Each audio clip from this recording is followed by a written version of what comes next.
செவ்வாய் சனியின் பார்வை ஆதிபத்திய நன்மைகளை, காரக கெடுதல்களை, ஆதிபத்திய தீமைகளை, காரக தீமைகளை அதனுடைய சுபத்துவ பாபத்துவ தன்மைகளுக்கு ஏற்ப தசாபுக்தியில் தரும்.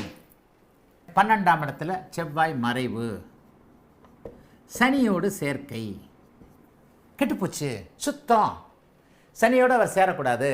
தனித்திருந்தால் ஒரு மாதிரியான பலன், சனி பார்த்தால் ஒரு மாதிரியான பலன், ராகுவோடு சேர்ந்தால் ஒரு மாதிரியான பலன், கேதுவோடு சேர்ந்தால் மட்டும் சூட்சும வலு. இப்போ இந்த இடத்துலையும் செவ்வாய் பார்க்கக்கூடியது என்ன? 3ஆம் இடத்தை பார்ப்பார், 6ஆம் இடத்தை பார்ப்பார், 7ஆம் இடத்தை பார்ப்பார்.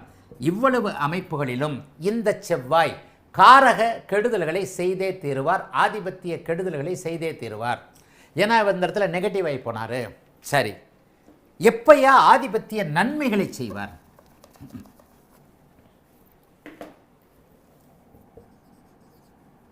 வளர்பிறை சந்திரனோடு சேர்ந்திருக்கிறார், குருவால் பார்க்கப்பட்டு விட்டார். ஒன்று மட்டும் கூட போகிறோம். சந்திரமங்கலத்தில் யோகத்தில் இருக்கிறார், குருமங்கல யோகத்தில் இருக்கிறார்.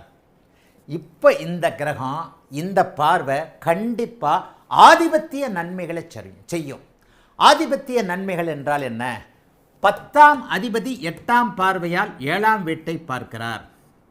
மனைவியின் மூலமாக மனைவியின் தொழிலின் மூலமாக ஏதேனும் ஒரு நிலையில் மனைவியால் வருமானம் என்கின்ற அமைப்பு கிடைக்கிறது. இங்கே 10ஆம் அதிபதி 12இல் மறைந்து 7ஆம் இடத்தை பார்க்கிறார், 6ஆம் இடத்தை பார்க்கிறார், மறைந்து பார்க்கிறார். 10, 12 கூடையவர். இந்த இடத்துல அவருடைய பார்வை முழுக்க எந்த இடத்துலையும் பாபத்துவம் இல்லாதனால ஆதிபத்திய நன்மைகளை செய்யும். 10ஆம் அதிபதி 6ஆம் வீட்டை பார்க்கிறார். கடன்களின் மூலமாக உங்களுக்கு தொழில் நன்றாக இருக்கிறது. நீங்கள் கடன் வாங்கி கெட்டு போகலை. 6ஆம் அதிபதியோடைய நிலைமையும் பார்க்கணும். இப்போ 6ஆம் அதிபதி 11ஆம் இடத்துக்கு வந்துட்டார். 6ஆம் அதிபதியும் செவ்வாயை பார்க்கிறார்.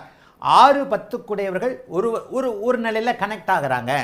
6ஆம் அதிபதி 10ஆம் இடத்தை பார்த்து 10ஆம் அதிபதி 6ஆம் இடத்தை பார்க்கிறார். அப்போ செவ்வாய் திசையிலேயோ குரு திசையிலேயோ உங்களுக்கு கடன்களின் மூலமான தொடர்புகள் ஏற்படுகிறது.